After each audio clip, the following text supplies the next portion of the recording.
Welcome to the Garden State Baseball Podcast. Everything you need to know about amateur baseball in New Jersey. Here are your hosts, Steve DeTrolio and TJ Hunt. All right, welcome back to another episode of the Garden State Baseball Podcast. We're calling this podcast the Bling Podcast because these two gentlemen sitting with us today, 6 state championships between them.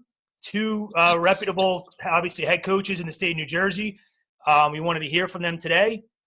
Brian Chapman from Millburn High School and Joe Smith, head coach also from Delsea High School. Alongside me, as always, is TJ Hunt from PBR, New Jersey. What's up, fellas? Hey, guys. What's going on, guys? How's everybody making out? Go ahead, chat. I'm just trying to get by, trying to stay positive, trying to come up with things to do, quite honestly, trying to stay busy, get into a little routine and watching a lot of news, trying to figure out when we can get back to what we all love to do, get back out on the field. Yeah, same thing here. My kids keep me busy. I'm always running around with them, playing sports outside, inside, making up games. I feel like I'm 12 again. Hide and go seek, jailbreak. We're doing it all around here. That's great. Yeah. Got to stay busy at this time. Nothing to do. Everybody's battling. I found, I realized, is kind of a good note. We had a Peloton in my basement. I had no idea. I thought it was a closet. There was like clothes hanging on it, but I've discovered the Peloton. I jumped on and rode it a few times. Pretty cool. There you go. Yeah. Maybe the quarantine isn't so bad, right? I did it like once, but it was. Yeah. They got it all sweaty, and I just had to pack it in. That's better than nothing. There you go.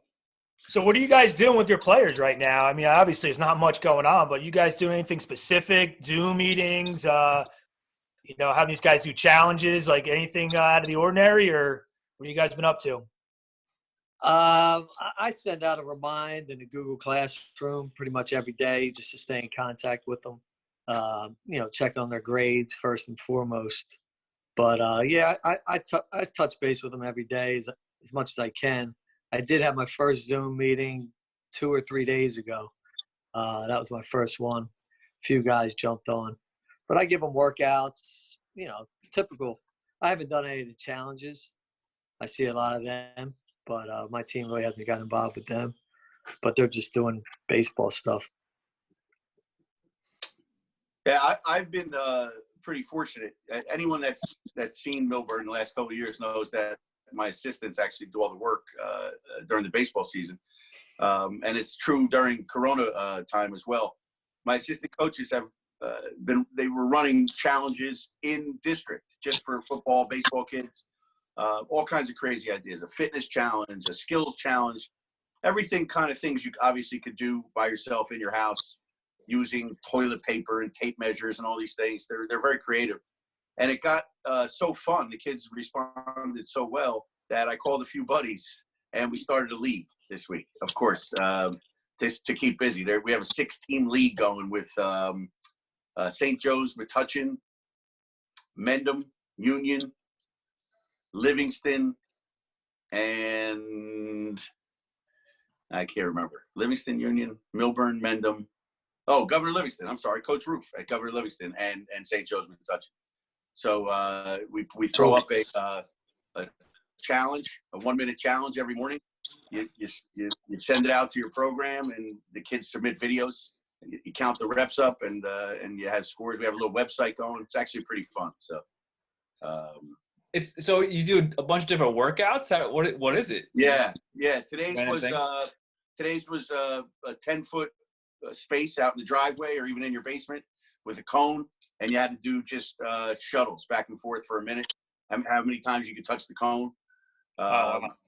Yeah. Yesterday was these things my Coach Kropa, or one of my assistants, comes up with. They were doing a plank and throwing a ball against the wall. I tried to do it. I tore a muscle, so I packed it in. But it's actually pretty cool. The kids are responding. We kind of do a little write-up every night, just goofing around. kids seem like they like it. So it's been a good time. Just trying to keep busy. Again, you know, Chris Drexel is our football coach and one of my assistant coaches. I coached him at Cranford, and he was the kind of kid that could never sit still, just, you know, always all over the place. And he's come up with a lot of these ideas and these challenges and stuff. And he's basically said, I just know if I was a 16, 17-year-old kid sitting at home right now, I'd be going out of my mind. I'd need something to do. And so we're trying to give him something, you know. Maybe we'll get Coach Smith and Delsea in there next week. Well, you know, Hit us up. yeah. Right? Why not? We're available. We're not doing it.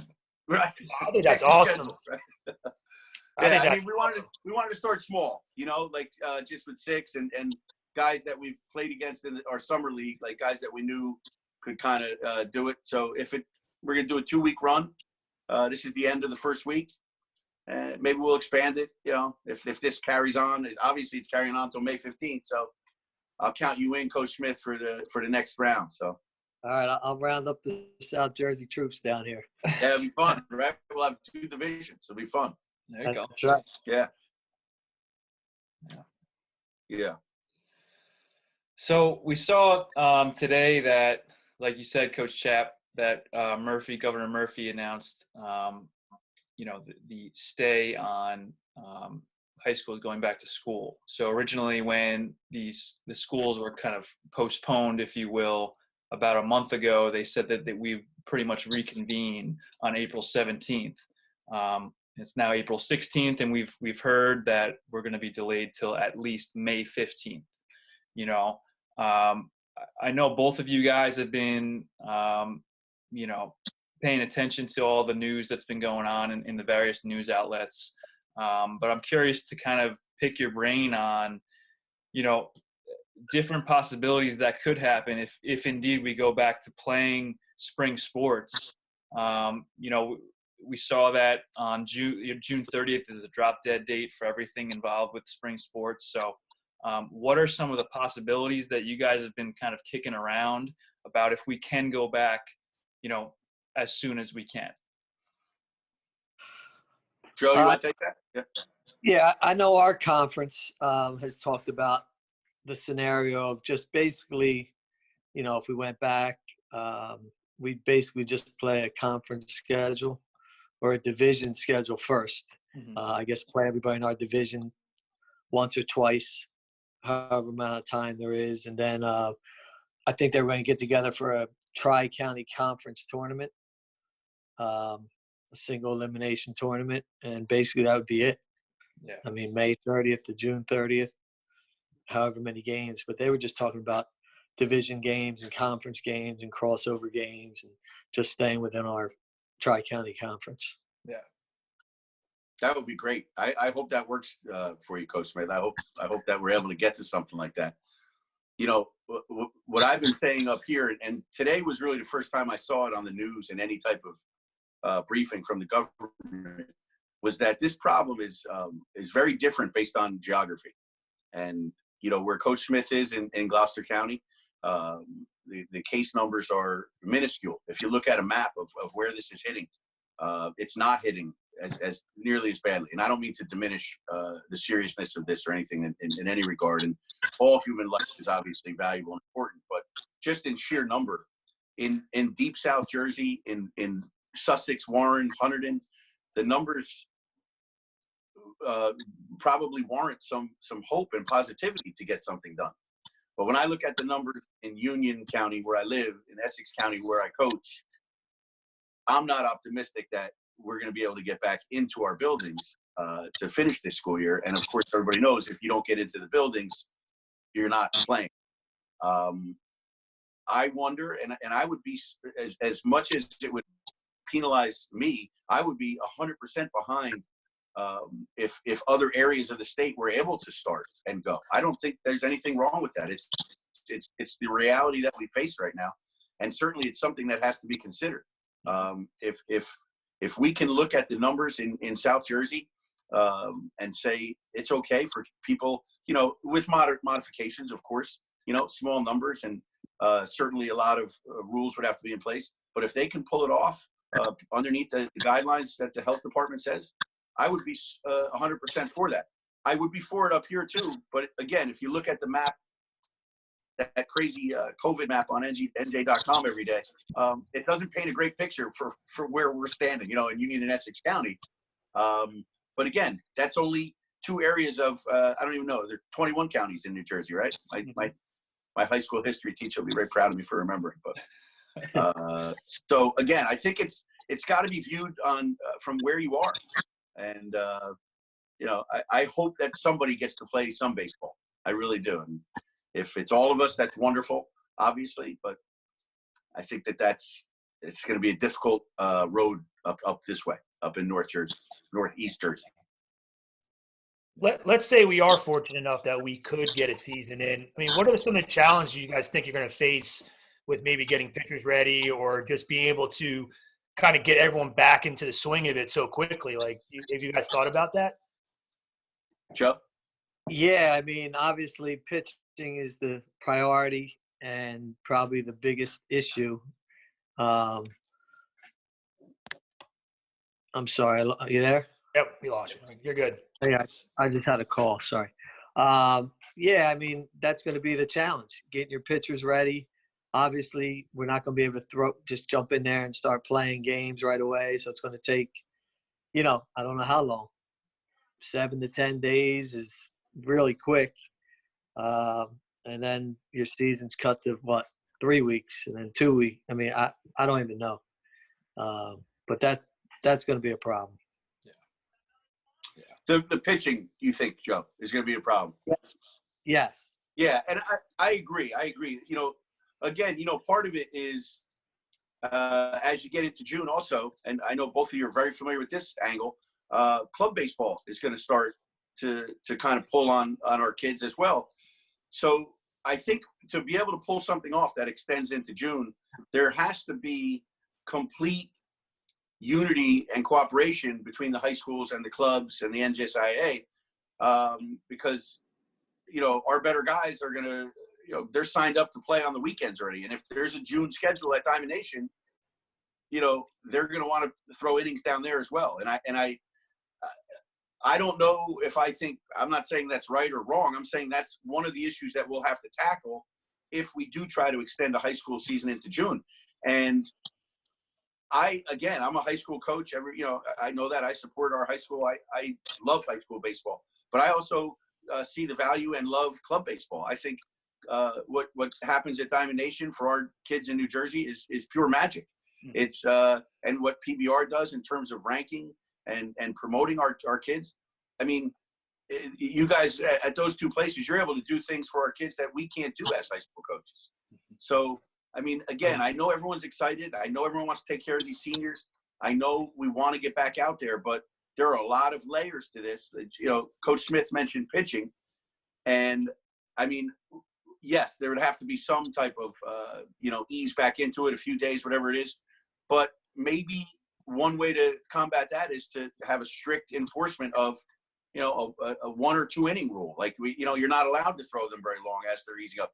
Sure, it wouldn't resemble typical June baseball in crispness, or the pitchers wouldn't be as sharp because we're easing them in. But to get pitchers ready, you have to throw them 30 or 45 or 60 pitches out of bullpen.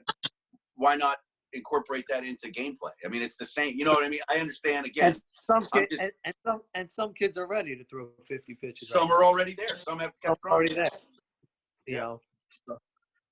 But I think that the high school club mesh, is very important. And I know, you guys both are around the country as well. I have a player on my roster at Millburn now, as crazy as this sounds, that spends his summers in Atlanta. So he plays for all the Georgia PBR events, or South Jersey, Southern United States stuff. And his mom came to me long before COVID interrupted with a schedule that included showcases and tournaments back into May, because they're done. Their high school seasons end a little bit earlier than ours.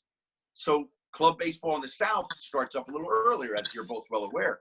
So, just even looking at those logistics, obviously we came to a very good agreement and everything was fine. But I just feel like you can't discount the importance of club baseball in June, because I know that those guys are going to be itching to go as well. So again, there's a lot of layers to this, and I'm not sure what the right answer is. Again, all of it is based on when we're allowed to even start to consider all of these things anyway, right? I mean, we're at least a month away from those things. So yeah.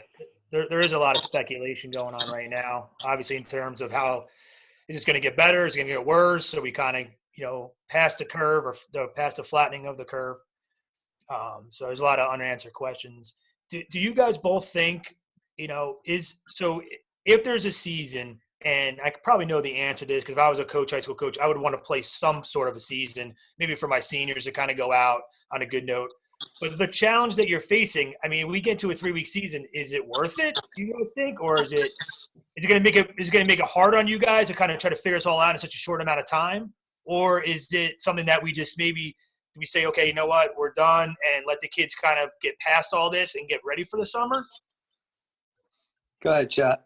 Yeah, well, I think two things, two-part answer here.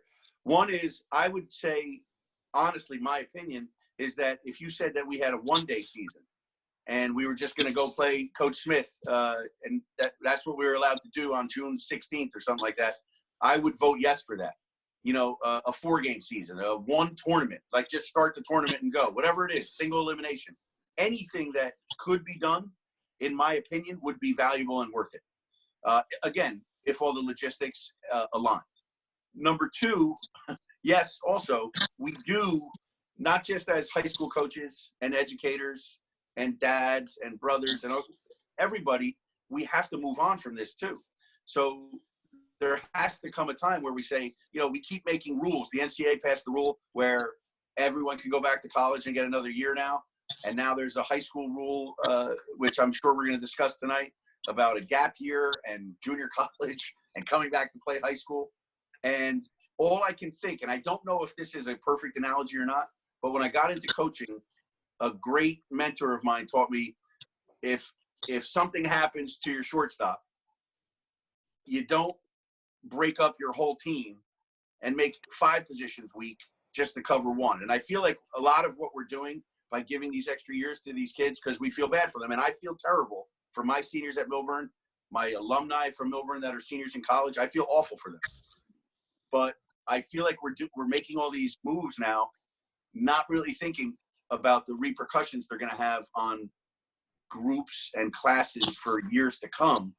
And I think this gap year would be another one of those things. Yes, it might benefit a sophomore or a junior to have another year of high school at some point in his life. Yes, that's probably true. But at what cost? When you're bringing maybe potentially like a 20-year-old boy back to play against a freshman at some point, right, in a high school varsity game. I mean, that's going to happen. Just so you know, a 20-year-old and a 13-year-old or a 14-year-old are going to meet on a diamond if this were to happen. So I think there's a level of, yes, let's do whatever we can, but let's not change the world over this either. We have to process it and move on, right? Or else we're going to be having a prom every day for the next 4 years to make up for all these senior proms that are getting missed. Yeah, I'm pretty much with Chap. Anything that we can get out of the high school season, 1 game, 2 games, 5, 10. I talk to a lot of coaches down here in South Jersey, and everybody feels the same. If you can throw on that high school uniform one last time, let the seniors have their day. If it's 1 game, it's 1 game. And then, you'll move on to play travel baseball, which is very important. And it's a big, big part of these high school kids, and they need that. You guys, TJ and Steve, you guys do a great job with that, and you promote kids and give kids opportunities, and that's what it's all about. At the end of the day, every parent wants their kid to go to college to play somewhere, wherever it is. And, you guys do a good job with that. So, yeah, whatever high school season we could get, we'll all take it. And I think the parents would love it more than us. Yeah. Have you guys thought about if we don't have a season, would you guys bring your kids back in the summer to almost maybe have like a weekend tournament with another couple high schools? Have you guys ever talked about something like that? I actually did. Me being my first year back at Delsea, I was already planning on getting my guys back together for the summer and just having practices a couple days a week, 2-3 days a week, because again, we were just starting to implement our program, and we're 7 days in and it was done. So if I don't get them together in the summer, come next March, it'll be the first time I see them again. So the summer would be kind of big for first-year coaches. I mean, even Chap, he's been doing it for years, and he's been running this summer thing for years, and it's important for him, even though he's been there 10 years or whatever. But as a first-year coach, it's really big to try to get them back. Just in the morning, that way they can go to their travel teams at night and go to weekends and, all that kind of stuff. But just to get them together and just go over some basic baseball and teach them the game. That's all. And at that point, like if it comes to that, you're almost treating the high school season or the abbreviated high school season as a preparation for the summer season, right? For the summer recruiting season, right? So it's almost like, the high school coach has to prepare those underclassmen and kind of, I wouldn't say like, talk with the travel coaches a little bit more, but definitely, be cognizant of what's going on in the next couple of weeks, especially in the early part of July. So, Yeah. See, I agree. And I do think that I think it should happen more anyway, where high school coaches speak with their players, summer coaches. I mean, I think when you have great baseball people in high school and great baseball people in club, and they work together to benefit the kids win. At the end of the day. And I think that happens by and large, with the better places like the Diamond Nation. But I think more so this year. I think you're right. I think in some ways, guys like Coach Smith and I, who have been around a long time and love it, and we're two of many. I don't mean to single us out at all, but we do hope to kind of build for our kids. And I don't know if you guys saw that. Sorry. We hope to prepare our kids and get them ready for an important summer recruiting season. And we try to give them everything we have as coaches, about how to carry yourself and how to play the game the right way, so that they take that with them to the club season, which we all know. Listen, nobody's fooling anybody. The club season is very important for these kids for recruiting. It bears out. It's a proven thing. I know Coach Smith and I share the same view. We love high school, and we think high school is super important. And winning a state championship with your town on your jersey, there's nothing better. But at the end of the day, part of what we're doing is getting them ready for that next phase. And Steve, just quickly to answer about the carrying into the summer also, and I think you meant maybe a little bit about your past year's team, like including my seniors, even though the high school season passes. We've had discussions in Essex County about, okay, if this goes the wrong way and there is no high school baseball, we need to do something for our seniors, right? At the very least, right? Like like Joe said it great. Our young kids are going to get absorbed into whatever we're doing next. Our summer programs, your summer programs, travel ball, workouts at their high school. They're going to have all that anyway once we go back. Our seniors, they're done, and they're going to potentially be robbed of a senior year. So I think you have to do it small. We can't just say, okay, Diamond Nation's inviting all the seniors. You'd have, I don't even know the number. Is it 600, 800 kids? You can't do that.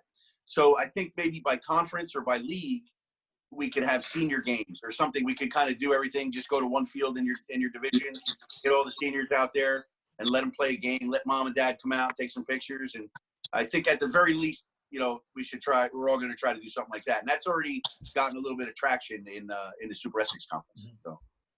And also, I'm fortunate where there's a lot of travel programs down here in South Jersey. BBC, All Out, Mid Atlantic. Young Guns, Combat, Scanzano. I mean, I know all them guys. and I talk to them guys all the time. So, you know, I'm one of those high school coaches that's fortunate to actually know all these guys, and a lot of my players have played for all those programs. So I talk to them frequently, you know. So I always try to keep, you know, we talk back and forth about the player too. You know, what's he need to work on? What do you think? How's he doing? Just everything, you know. But yeah, I definitely, like TJ, like you said, you got to keep in touch with the travel programs. You have to as a high school coach. The coaches that don't, you know, they start to get a little friction between them. And then, you know, next thing you know, there's a problem. And then the kids are kind of jumping on sides.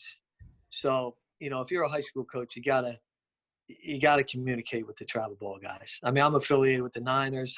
You know, they're up north, but, you know, I started something down here 2 years ago. So, you know, you gotta keep in touch with these guys. Yeah. It works hand in hand, because as a travel coach, what I see a lot is I use the high school season as an evaluation time to evaluate the kids coming to me in the summer. So if a kid is all conference, all state, and he's a sophomore or junior, you can utilize that and say, you know, where he's going to fit maybe into the college recruiting process. And that's a huge development time for a player. You're talking 3 months, and they're on the field every single day playing baseball. So there is a development time there that the travel coach should really be following and watching and being in contact with the high school coach. So when you do get that player and all the coaches are coming around in June and asking you questions, you have a little bit of a history of the last 3 months. And then you can also use that as an evaluation to, you know, throughout the summer and help him through the college process. So, you know, I think it's tremendous that guys, you know, that those relationships that happen on both sides. I think that's, you know, good travel organization and a good high school coach. You know, that's probably why they're successful. Good point. Yeah, no doubt. Hold on one second, guys. I just got the Zoom message that we're almost out of time, and I just Oh, that's it? I'm like, no, wait, and hang on. You got to upgrade to like silver membership or something, right? What do you do? PBR's on a budget now. Listen, I pulled the move. I just did it. I just did it right away. It was nice. I don't know if you guys noticed that, but I love that. Thank you. So we're good. I got plenty to talk about. So I can sit here all night. I have nothing on my schedule.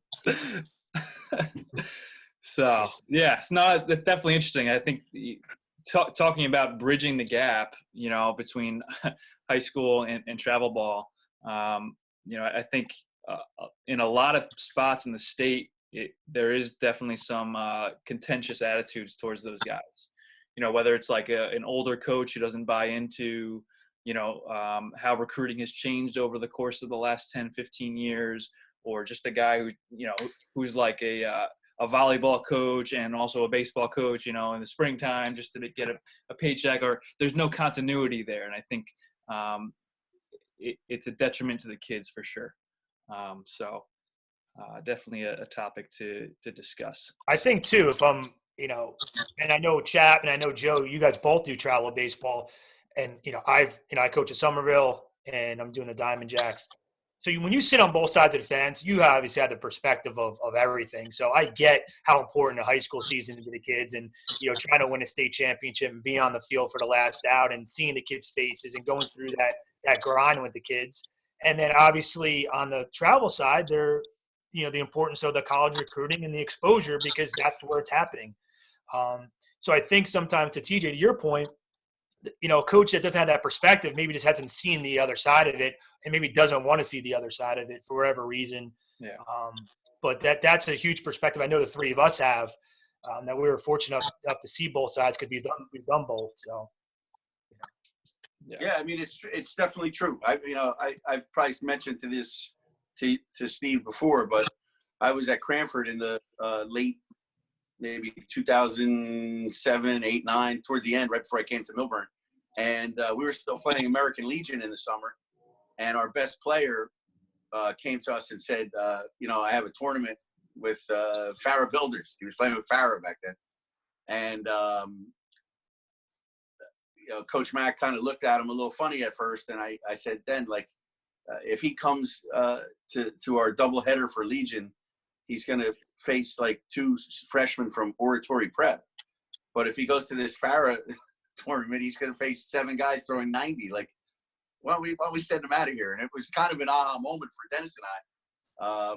We stopped playing Legion the following year and went to a model that Coach Smith and I have been talking about a lot. I think something he's going to be doing at Delsea, just kind of turn our high school summer into more training, more working out, more teaching, and less games, because they're getting the games, right? By and large, our best players are going and getting games with the club teams.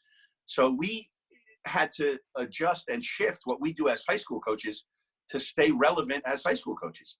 TJ says the changing of the recruiting process, and these coaches that don't buy into the importance of club ball end up hurting the kids. That's what happens. This is my fear always, is when the club coaches and the high school coaches start fighting and disagreeing and not communicating, who gets hurt? The kids, and unfortunately, a lot of times it's a pitcher, because the high school guy wants to throw him, a lot, and then he gets to the club and he's throwing and I mean, I don't want to say it, but you know what happens to those kids, and we've seen many cases of that where, and a little communication between the two could have changed the whole process. So that's something that I was fortunate enough to kind of stumble into early in my career before I even became a head coach, and then when I got to Millburn, I just took that model that we had started in Cranford with us, and my kids have benefited from it because they know they can go to their club things. I try to pull them in 1 weekend a year. You guys know that. I actually probably call both of you to clear the weekend to make sure it's okay, so I can get some of my guys back. And we try to take them to a tournament maybe out in Long Island or something fun as a high school team in July, maybe a dead week down at DN or something like that. So, but again, as a high school coach, as anything in any profession, you have to adapt and change as things change. And I think that's important. And again, to Steve's point before, there are a lot of great club coaches who do it the right way. And I think there's a lot of great high school coaches that do it the right way. I think it's the minority that makes this look bad and makes it look like there's actually a divide between the two. Yeah. But the reality is that, like you said, the better programs on both sides of this are doing it the right way, and with the number one goal of the kid's health and his recruitment, right? So. Yep. And they're playing baseball. They're playing baseball, I don't care where my guys play. I don't care what travel program down here they play for. I don't have any favoritism. You want to play for combat, you want to play for BBC, you want to play whatever, it doesn't matter. Wherever you want to go, there's some good guys down here that are doing it the right way. Yeah. So. Yep. Yeah. Yeah, definitely. What else we got? Anything else on this? Listen, I can stay all night. I got nothing to do. We don't have to go to school at all. Let's talk about, obviously, what Chat was talking about earlier. We, that bill that came across a couple of days ago. The bridge year. There was a bill proposed that it gives sophomores and juniors a year back. What they would do is they basically would be on pace to graduate high school. Once they would graduate high school, they would go to a junior college or a community college and take a course load there up to 12 credits. And meanwhile, they were able to go back and play a spring season. So this is kind of on the table. I'm not sure how much traction it has yet. I know it's got the approval of the Board of Education, I think, in New Jersey, and the NJSIAA has reviewed it. So there, it's got a little, it's got some legs. So I'm not sure if you guys had a chance, Chap, you had a chance to take a look at that. I have. Joe, why don't you go first? I don't have a lot of nice things to say about it, so you go ahead. Yeah, well, I don't think I'm that smart to figure out how the heck it's going to work, to be honest with you. But, yeah, I mean, like I put on Twitter the other day, I just don't think it's going to happen. I mean, that's just my opinion. I just think it's just too much. It just keeps backtracking, like you were saying earlier. You backtrack, and then it hurts. They come back, and now it takes away a freshman that would have started. Now they're not starting because the senior came back, and it's just a lot. It would just be a lot for us high school coaches. It'll be great for the seniors, but at some point you have to move on. But that's pretty much – I just think it's going to be a lot of confusion. Mm-hmm. Yeah, I think some hurdles, I mean, just some stuff that I initially had thought when I first read the article was I do know that the NCAA counts your clock once you enroll and you have full-time 12 credits. So what would happen with the NCAA eligibility? You're enrolled in a junior college or community college. You're taking 12 credits. Does that mean your clock starts for college? So I know there's some issues there. But Steve, maybe the NCAA will just throw them a year back, like they did this class. And then we'll have seven grades in the college at the same time. It'll be great. As I said, Chap's smarter than me. He'll figure it out. Sorry, I didn't mean to interrupt you. I got a little aggravated. No, you're right. Well, I do know. I obviously you were very vocal on the colleges that shouldn't have gotten the year back, and I was kind of in agreement with you on that. I thought that was maybe a little bit of a overreaction, to obviously a very sensitive situation. Kids are losing their year of college, and the NCAA, probably does what they always do. They just, cover their butt and, move along. And I think the ramifications from this it seems like it's going to be the next 3 to 4 years, possibly, depending on what happens. And then for this high school thing, obviously there's all kinds of ramifications as well. And who knows, if it does pass, well, what would happen to, Brian, to your point, you may have a 20-year-old kid playing with a 14-year-old.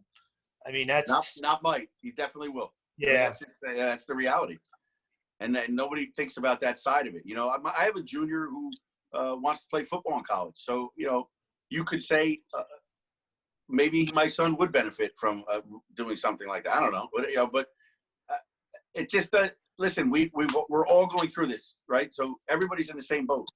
So we all make the adjustment and move forward rather than continually just kind of affecting more and more people, right? Right now, you want to say that there's some level of people are affected. I'm talking about high school athletes. I'm not talking about, again, these deaths and the people that are sick. I mean, this is a scholastic sports conversation.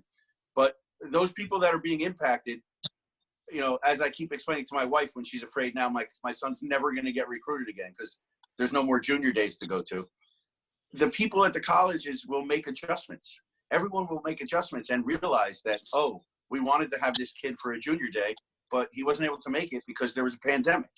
And everyone will adjust, and then we'll move on, and everyone will be fine. And again, I'm not trying to be insensitive to some of the people that are losing some really special moments. Senior year, we all remember. I mean, it's a wonderful thing, and it sucks for these kids. But if we keep kind of making new rules to make them feel better, it's going to suck for the next grade and the next grade and the next grade. And somewhere we have to just stop that when this is over, take a deep breath, put our mask on, and go outside and socially distance from people. We're going to have to just do it. I think there's something to be said to both your guys' points that, colleges kind of have that fifth year built in, whether the kid wants to take it or not, right? There's always that redshirt year, so they're prepared, they're better off, the funding is there for it, everything, it's happened. So now if we backtrack it now to high school, there's definitely some of the, like Steve, like you were saying, the credits involved. There's laws that you have to change and all this stuff about public schools and how it works with these people that are turning 20, right, during the high school season. So it's just a lot of different things that are going to go on if this ends up passing.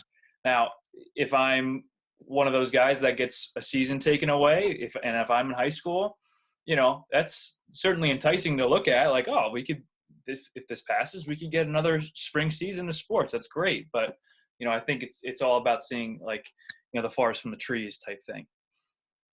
Yeah, and I think too, when you're discussing these kind of things, and you don't know what some of the repercussions are going to be a year later, 2 years later, so the way I was reading the bill, it said that a player would have to join this bridge program, I guess, 3 weeks right before senior year.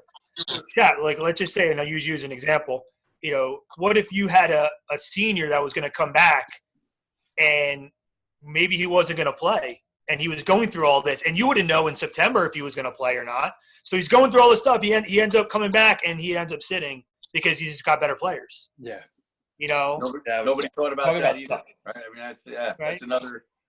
That's the same thing that the colleges are going through right now. You know, I spoke to a few guys that I know in the college ranks over these last couple of days, and they're almost wishful that some of these seniors don't want to come back, so they don't have to have these hard conversations with them. But then you might have the same thing going on in high school with this, right? I mean, yeah. Where I tell the kid, look, I'm sorry, you can take your 12 credits to come back, but you're not playing. Like, I mean, that's again, and you know, again to the same point. I'll use, like, let's say one of my better players, or let's say Orrin Abbott is a junior right now, and he's ticketed for Duke. Orrin Abbott's not going to want to come back to Millburn as a 19-year-old to play. I mean, right? He's going to want to go out to Duke. He's going to so Duke. Who are we doing it for? Second-tier kids? Again, they're important too. I love my second-tier kids at Millburn. But like, what's the point? The kids who are going to college are going to college anyway and aren't going to want to come back and play a high school year. Again, I think that, and I don't mean to knock the gentleman the congressman who passed the bill, because he's done some great work in the last couple of weeks, as I said to you guys off camera before we started. I think it's coming from a great place. I think the college thing's coming from a great place. I think people are trying to do what they can, but I think we all need to take a deep breath and realize that what we have to do is fight through this, stay healthy, and then just get back to business as it was. I think that's the best course of action, you know, and then, you know, we'll lick our wounds from what we lost and try to make things up to these kids in creative ways that we can, a senior game here and there, or bring them back next year and recognize them at the football games. I mean, there's a million things we could do to make these kids that are losing things feel better, right? Yeah. Blowing up an entire existing system of eligibility and roster size and budgets doesn't seem to me like the best way to do it. Yeah. You know, I just read this, and that's why I'm just sharing with you guys. I don't know if you saw. Started University of Cincinnati, I believe, dropped its men's soccer program yesterday. Mm-hmm. That is scary, because now you just want to talk about spring sports, bringing all these kids back. There's no money for all these kids. The budgets are all getting slashed. University of Cincinnati dropping men's soccer seems ridiculous. And this is a big school, right? It's successful in a lot of sports. Is this just the beginning, the tip of the iceberg? Are we going to see soccer? Are we going to see baseball programs go belly up? They're not revenue generating, right? Obviously, football and basketball are going to be fine, but they're not cutting women's programs without cutting men's. So with Title IX, so just something else to keep an eye on. You know, we're doing all these things, bringing more kids in. You know, 35, 40 kids on a college roster now, with all these extra kids coming back, and they don't have the money, these colleges.